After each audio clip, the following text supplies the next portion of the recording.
Here's something that no one tells you when you start a business. It's going to demand everything from you mentally, emotionally, and energetically. And at some point, strategy won't save you. Productivity hacks don't cut it. More advice doesn't help. You need coaching, not as a nice to have, but a core part of how to stay sane, make decisions, and grow. And yet, most founders and entrepreneurs miss it. Here's why coaching gets skipped. One, it doesn't feel urgent, unlike the fires you're putting out every day. Two, it's not flashy like a new software tool or growth tactic or framework. And three, most of all, it asks you to slow down when your brain is screaming, go faster. But here's the truth. The biggest risk in your business isn't market conditions or competition. It's you. Your unprocessed stress, your reactive decision making, and your inability to step back and see the bigger picture. That's what coaching solves for. Many founders hesitate to invest time and money in coaching. They see it as an expense that they can't afford or time they don't have. But here's the painful irony.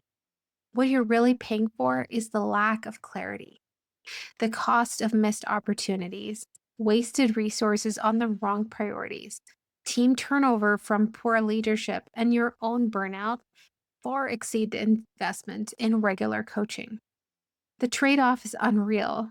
A few $1,000s and a couple of hours a month for coaching versus hundreds of thousands of dollars in mistakes and months of going in circles.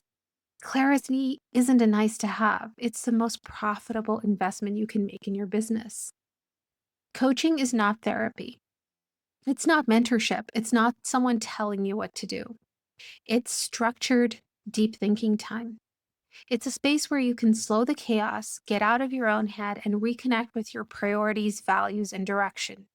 Because as a founder, the decisions you make ripple through everything. Your energy drives the business. Your clarity sets the tone. Your blind spots become company problems.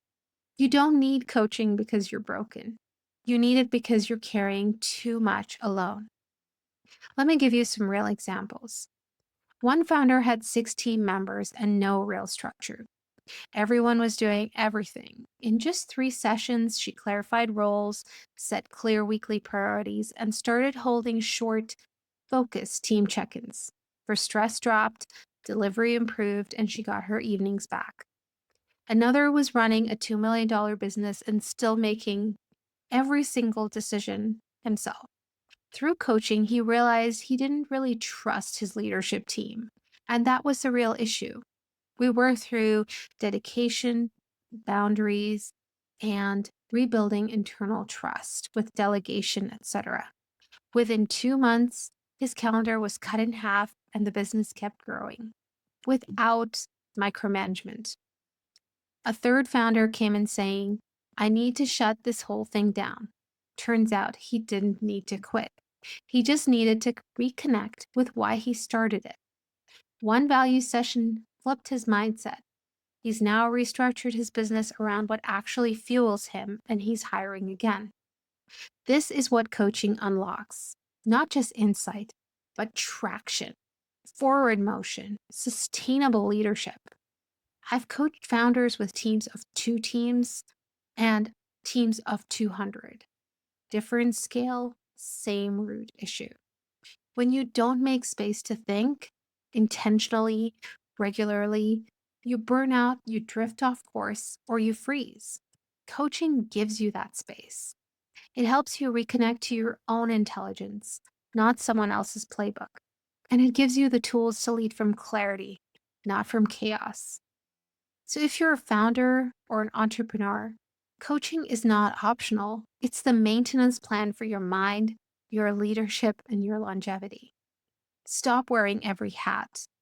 Start getting the support that scales with you. Get coached, get clear,